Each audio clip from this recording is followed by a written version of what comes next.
there are times when it becomes obvious just how the divine hand of providence guides the readings in the lectionary. As I talk with more and more people during this strange year of 2020, whether it be in confessions or spiritual direction or counseling or even just in everyday conversation, one theme keeps coming up over and over and over again. Where is God?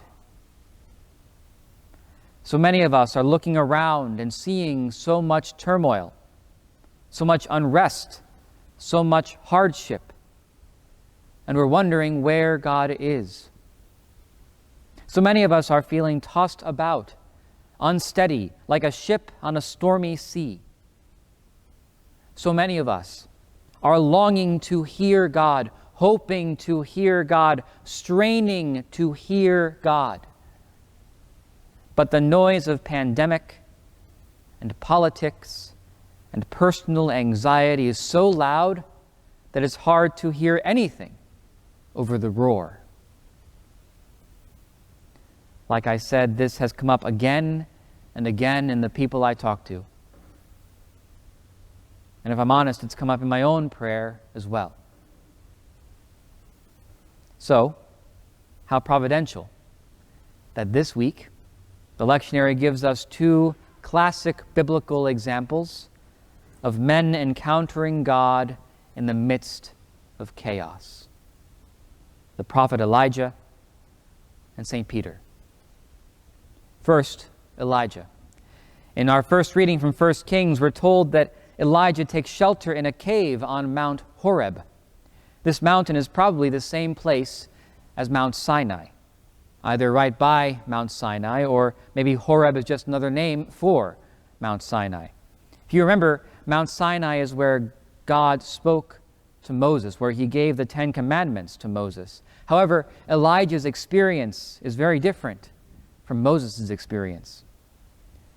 But let's refresh our memory about what Moses experienced on this mountain.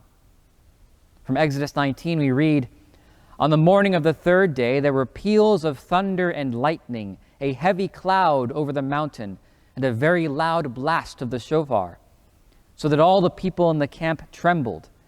But Moses led the people out of the camp to meet God, and they stationed themselves at the foot of the mountain. Now Mount Sinai was completely enveloped in smoke, because the Lord had come down upon it in fire. The smoke rose from it as though from a kiln, and the whole mountain trembled violently. The blast of the shofar grew louder and louder while Moses was speaking, and God was answering him with thunder." Moses experiences God in smoke and fire, thunder and lightning and earthquake. God speaks to him with thunder. The coming of God's presence is heralded by the blowing of the shofars. The shofar is like a horn. All in all, it's very dramatic, very noisy. But on the other hand, 600 years later, we have the prophet Elijah in the exact same place. But Elijah does not find God in the noise.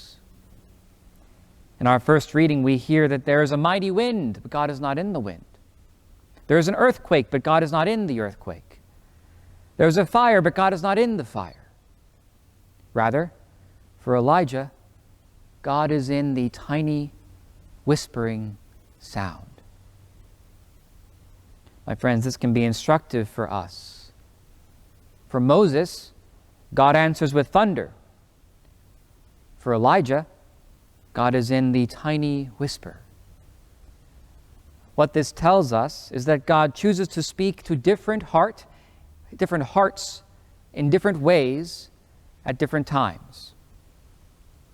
I imagine Elijah going to Mount Horeb knowing that God spoke with thunder to Moses here, and then being surprised that God is not in the thunder.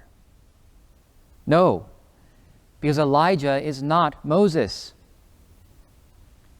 This is instructive for us because, for instance, I often find myself comparing my prayer to others.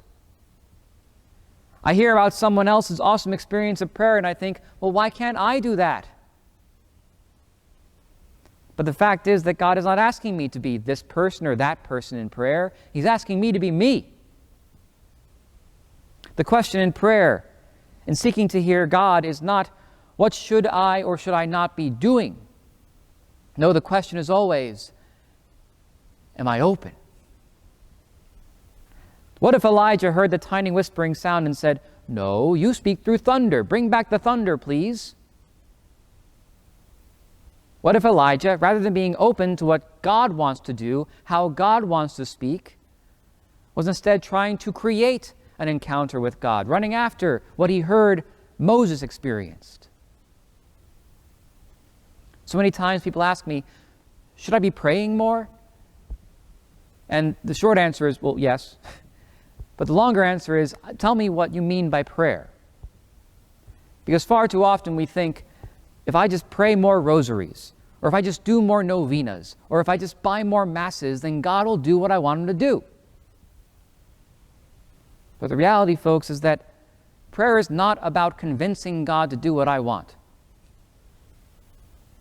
Prayer is about conforming my heart to his will, not my will, but yours be done. Am I open to how God wants to speak to me? Am I open to his will for my life?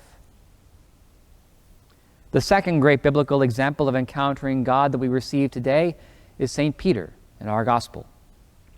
St. Matthew sets the scene by telling us that the disciples are in a boat a few miles offshore, and he says that the boat is being tossed about by the waves, for the wind was against it.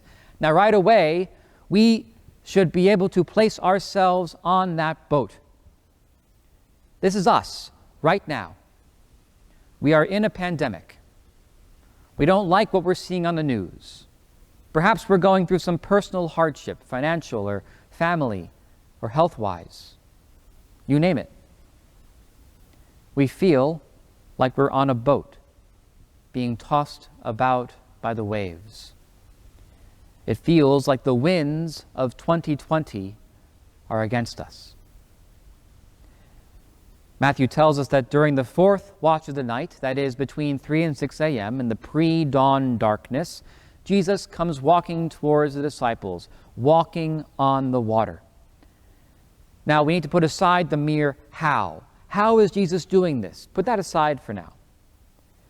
And recognize that for the ancient Israelites, the sea was a symbol of chaos. The sea is unpredictable. The sea is dangerous. And here Jesus is, calmly walking on the waters. Not, by the way, on a glassy lake, but on a windy, stormy sea. And what does he say to the disciples who are frightened at the sight of him? He says, "Take courage. It is I. Do not be afraid." Jesus comes to them walking on the chaotic waters. With Moses, God showed that he could speak in the chaos. With Elijah, God showed that he could provide respite from the chaos. And now Jesus shows that God conquers the chaos. And here's where Peter's encounter comes in. Peter steps out of the boat in courage to approach Jesus, and at first he's doing well. He's walking on the water just like Jesus. But then Matthew says that when he sees how strong the wind was, he becomes frightened. And he begins to sink. And he cries out, "Lord, save me." Jesus saves him and says, "Oh, you of little faith, why did you doubt?" Peter walks out in faith, in courage, but then his eyes turn away from Jesus and to the waves. And he begins to sink. Now remember what I said at the beginning of the homily. So many of us are looking around and seeing so much turmoil, so much unrest, so much hardship, and we're wondering where God is. My friends, perhaps the problem is that we are looking around a bit too much, not looking enough at God. So I want to issue a simple challenge this week. If you're watching the news and you begin to feel anxious, turn it off and pray.